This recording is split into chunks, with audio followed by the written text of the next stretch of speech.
I'm from Winnipeg. So that means two things. One is that I drink a lot of Slurpees even when it's minus 40 degrees, but it also means that I like a good bargain. I was in Michael's a little while ago and I noticed they had a big like clearance section, which they normally don't have. And I rummaged through it and it was mostly stuff that had no value or use to me, but I found these. You know these. If you've ever been to a craft store, Michael's or something like that, they have a small section of like miniature hobby stuff. Not so much for gaming, more for just like dioramas, you know, like kids projects or railroad stuff, and they're always ridiculously overpriced. They have some nice trees or whatever, but they're always even more expensive than like a hobby store or a model railway shop. So I never buy them.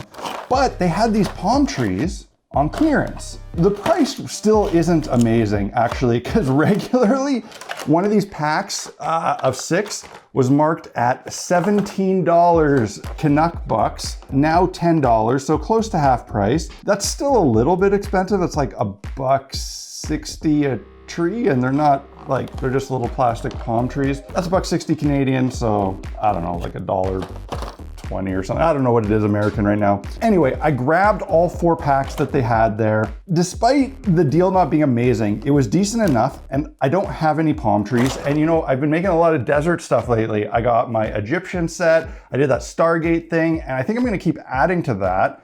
And palm trees work perfectly. They'll make some great scatter terrain, and they'll fit with things like Egyptian themes or jungle themes, whatever. But what am I actually gonna do, you're thinking? Like, these are already trees. What are we gonna do? We're just gonna throw them on a base? Part of it is throwing it on a base, but what I wanna do is hang out with you guys and figure out a way to make these cheap plastic trees look better, because they look like cheap plastic trees, but they have potential. I wanna paint them up to look like better. They're not gonna look amazing. They're maybe a little bit small with the surfer scale here. Yeah, they're not bad. I mean, some of them are short. We got a variety, which is good. Some are short, but palm trees aren't always huge, tall trees, so it's not bad. They look like cheap toys.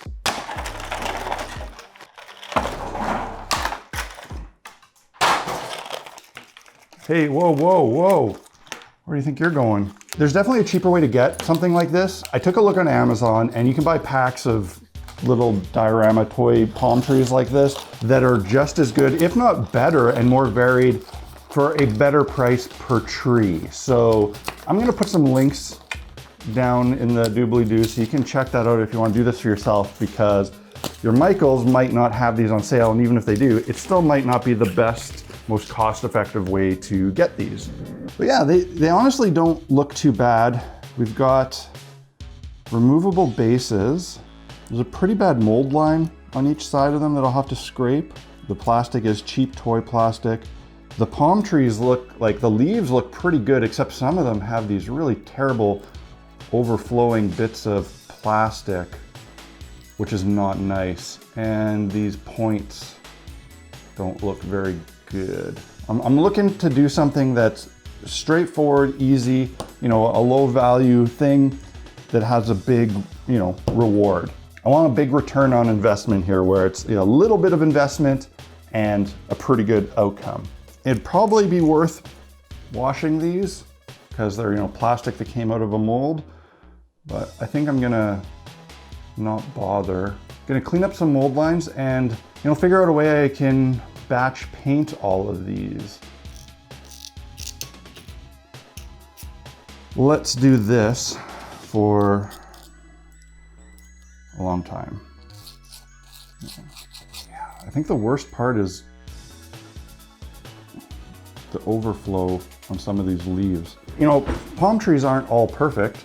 Some of them are missing some leaves, right? You know, like might have been a windstorm, maybe broke some leaves. So if there's some really bad ones, maybe just snip them off.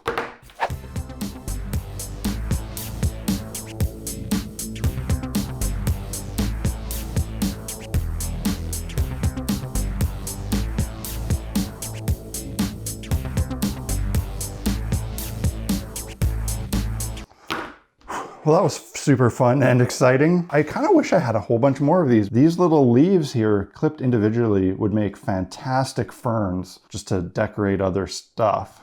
Next problem I gotta solve before even priming these though is they really spin around. It looks like these have been hot glued together and, you know, it's not holding very well, which is fine unless you're painting these. Imagine I were to spray this, it's gonna paint everything that's exposed. Then if this turns, you know, while handling it, then there's gonna be a big line and it's gonna be, you know, look stupid. So I'm just gonna quickly hit all these with a tiny bit of super glue in the seams here so they stop spinning around, and then I can mount them for painting. Fun and exciting. Don't you love the trivial tasks of a hobby? I need a way to paint these conveniently. I want to spray them in bulk and not have to hold every single one. So I got some cut off sticks from the basement, just some old leftover trim. And to attach them, I'm gonna use some double-sided foam tape. I'm gonna be honest though, I don't like using this here. It works perfectly, but this tape isn't exactly the cheapest, so it kind of hurts me to use it for this, but it's way more convenient than hot glue or something else. It just works so well. But yeah, this foam tape, I wish it was cheaper. I don't know why this is so satisfying, but something about it just really is. Well, the easiest part of this painting is gonna be priming. Just gonna hit it with some black. And this is my favorite primer called Premier from Canadian Tire. It dries really flat, it dries really fast, it sticks to everything. I just like it a lot. Even with the spray booth, I always wear this respirator when I'm doing aerosols and some sort of mask when doing airbrushing. What we're gonna do is hit the bottom of these first.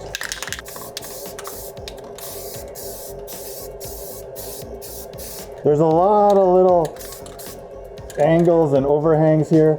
Then again, this doesn't have to be perfect because if a little bit of green or brown shows through, it's not going to be the end of the world. At least they're the appropriate colors to begin with. Now that the black is done, I want to highlight them to, you know, do a Zenithal prime, because the idea here is to get all the highlights just in black and white and then, you know, use some ink to tint those. Now, one thing about my favorite primer is that it works really, really well when doing full coverage, this Premier stuff. But for Zenithal highlights on anything small, I found that it's not really great because these spray bottles are very cheap primer and they're kind of speckly when they come out. I'm actually gonna switch to the very overpriced Citadel Wraith Bone Primer. This paint, much like other artist grade or graffiti paints, which would probably work just as well, it sprays a lot more smoothly. It's got a much better tip than the cheap, you know, Canadian Tire brand. So I'm gonna highlight it with this. Nice and smooth, but man, this is the most foul smelling spray primer you can buy. Absolutely awful. I don't know what they use, but it smells like burnt hair. I hate it. Hello there, adventurer. Do you like Dungeons and Dragons, but hate messing with annoying dungeon tiles that fly all over the place? Oh, do you like to travel and DM and make gaming easier? Battle map books for RPG. My friends Loke Battle Mats, who I've shown on the channel previously, have put out a new set of battle map books, towns and taverns. Wapow! Wapow! Put them together. If you have their old set, wapow! Wapow! There's a huge map. These books are filled with cool designs, all sorts of different, you know, areas to game in, to battle in. You throw them in a backpack, you can run your whole game on one or two of these books, or bring 4 of them. You got so many options. They are dry erase friendly. These guys actually won a ENnie this year for best cartography. You even got blanks if you're really boring. I think these ones are cooler. Drop your favorite terrain right on the board if you're also carrying that with you. Put some cool minis on there. Knock yourself out. And you can pick them up at your local favorite hobby store. If they don't stock them, maybe tell them they should. I'm sure they can order them. Thanks, Loke, for sponsoring this video and for inspiring me with some cool pictures that I can definitely steal turn into 3D builds. All right, for inks, I'm gonna keep it pretty simple. For the green, I'm gonna use this lime green Liquitex ink. It might be way too vibrant, and if so, I'll tint it down a bit, but I found that a lot of the time it goes on really, really bright and kind of dulls as it dries. I might mix it with some of this transparent raw sienna, and this is probably what I'm gonna use for the bark as well. You know, palm trees are, you know, kind of depends on which ones, kind of light brown, kind of, you know, oftentimes gray, so I don't want to go too brown. I have some yellow here because I might want to highlight a little bit with some yellow, because oftentimes the stems on palm leaves are kind of yellowy brown. We'll just see, but I'm gonna paint the leaves first. I generally just use it straight out of the bottle. I don't dilute it. It's already pretty thin. Sometimes white ink or other opaque inks can be a little bit thicker, but the translucent ones seem to be pretty thin. I turned down my air pressure, I don't know, around 22-ish. Put on a dust mask. Let's do a little test. There we go. I don't really want to get a lot on the trunks if possible. Now this looks really vibrant green, which could be good. We'll have to see as it dries. Obviously, the darker your primer is, the darker the color, like the green's gonna be. So wherever I have more bright white, like on the tops, it's gonna be more vibrant. Pretty simple. Well, looks pretty good. I think that first one had a lot less white in the highlight. So it's a little bit darker. These ones are gonna be even brighter. We'll have to see how they look. Rattle can and airbrush is really beneficial here because these are so tiny and, you know, kind of fragile and be really difficult to paint with a paintbrush. But I'm sure you could if you really needed to. One thing I like about painting with inks is you can go from one color to the next and just keep mixing in the pot without cleaning it out, as long as you're, you know, cautious of your order of colors. So now we got a yellowish green to highlight here, and let's see how that looks.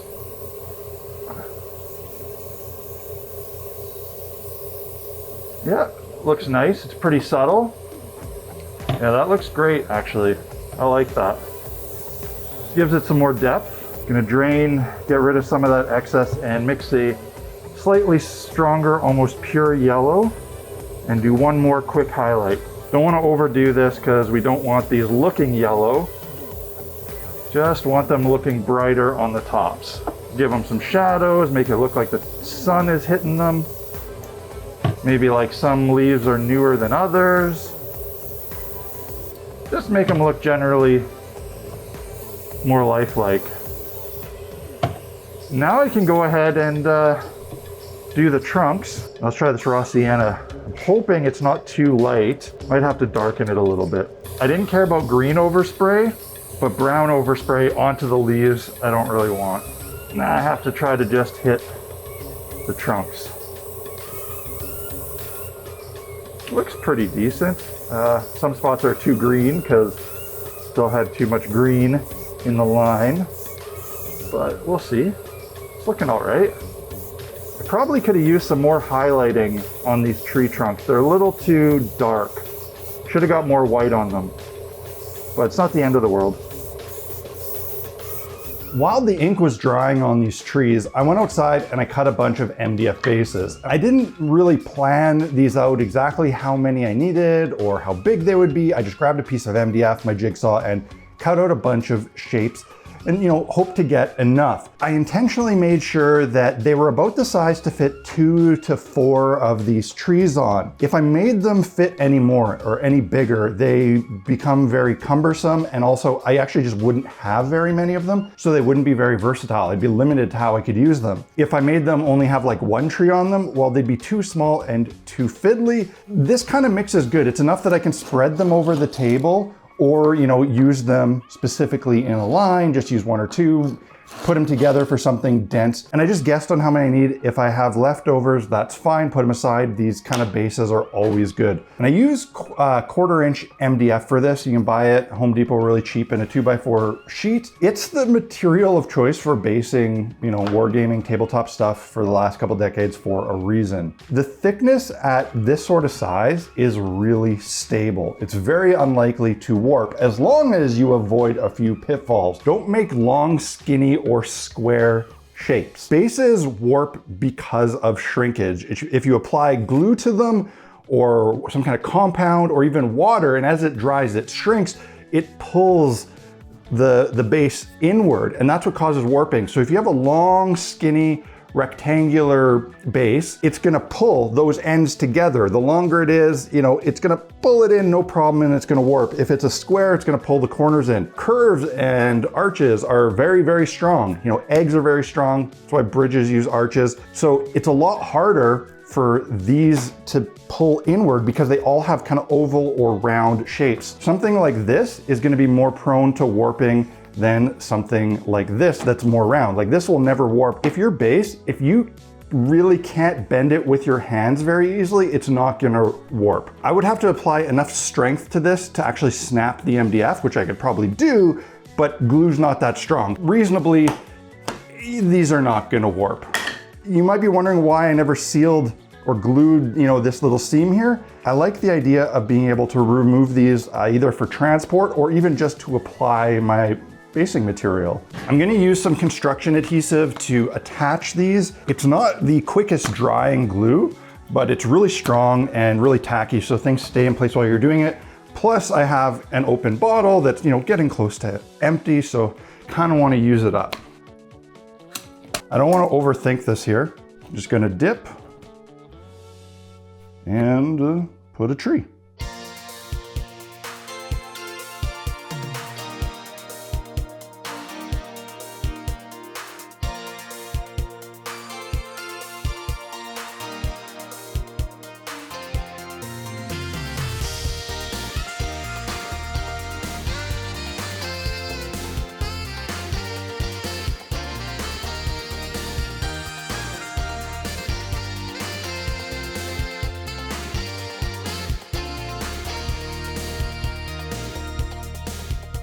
We got to discuss ground coverage here. I obviously need to cover up the MDF and these little plastic bases with something that looks like, you know, little piles of sand. Now, I'm not going to use sand and glue because it's way too coarse. I thought about using Sculptamold. It goes on really easy, it dries fast, and I can smooth it to look like, you know, mounds of sand from a distance. The problem with Sculptamold or modeling compound, it is prone to chipping. I prefer it on heftier things where I'm going to be more careful with them, maybe grabbing them by a different part, not bumping around too much. These will get thrown around a bit. I don't want it chipping and showing that dry white, you know, kind of thing. I can mix paint into it and that's fine too, but my head just went into a different place. I thought about using powdered sandless grout like I've done before, and that works really well, but it also is prone to chipping. I thought about using acrylic caulking and tinting it. That would work okay. I actually looked for, they make an almond one that would, or a beige tan one, whatever, that would work pretty well. But they didn't have it in stock at Home Depot when I went. What I ended up getting was some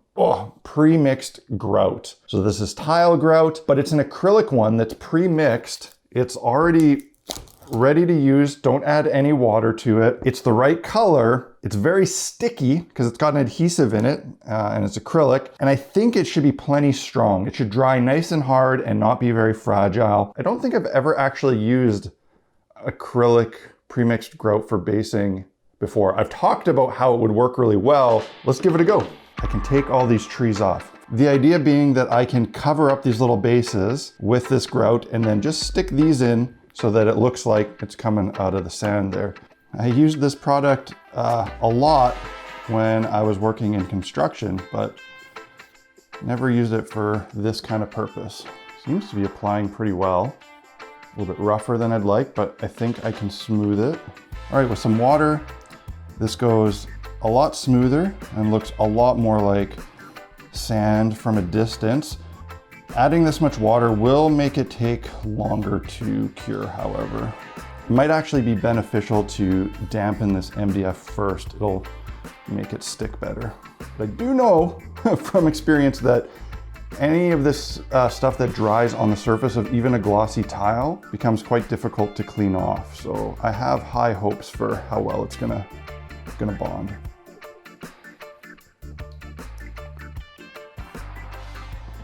And this stuff does dry, like harden up to the touch pretty quickly. 10-15 minutes it should start to harden, but it will take much longer until it's completely cured and hardened, possibly overnight, but we'll see.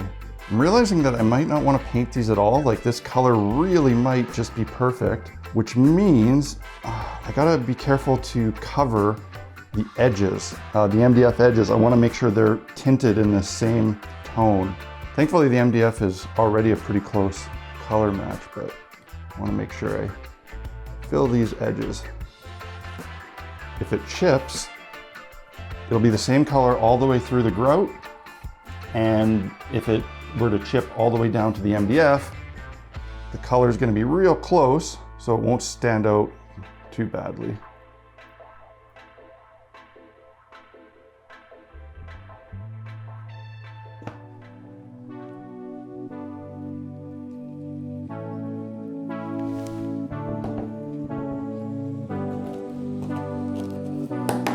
Hey, this is looking pretty good. These dried for a couple hours and they are rock hard. If this is Sculpt-A-Mold, I would not be doing this. This is, I feel pretty good in my decision to use this grout. With the trees, this looks pretty dang good. Yeah, man, I like it. I absolutely love the way these turned out. Honestly, couldn't be happier. I know some people aren't as into things that aren't totally handcrafted, but personally, I get just as much, if not more satisfaction out of taking like a found object or found product and improving it. And to me, this is a total win in that regard. I took these like little plastic cheap toy things and turned them into, I don't know, really useful, durable palm tree tray. Like they look good and they're gonna hold up over time. They can be disassembled for transport storage. I'm really happy with the paint job. I'm really happy with the grout. The fact that like it doesn't need anything on it, any paint. It's worked much better than the dry grout that you mix yourself. This is a win. I hope you guys enjoyed this video. I really do. If you did, give it a like. Let me know in the comments section below. If you want to pick up any tools or supplies, head over to my essential equipment page, blackmagicraft.ca. There I explain most of the stuff I use regularly. I link to it, and purchasing through the links on that page helps support the production of videos like this.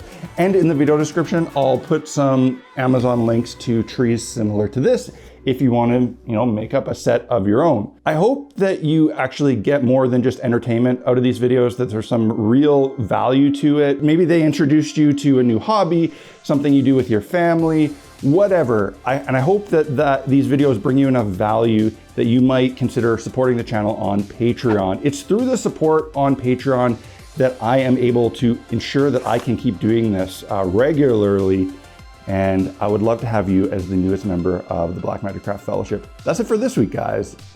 Cheers and see you at the beach.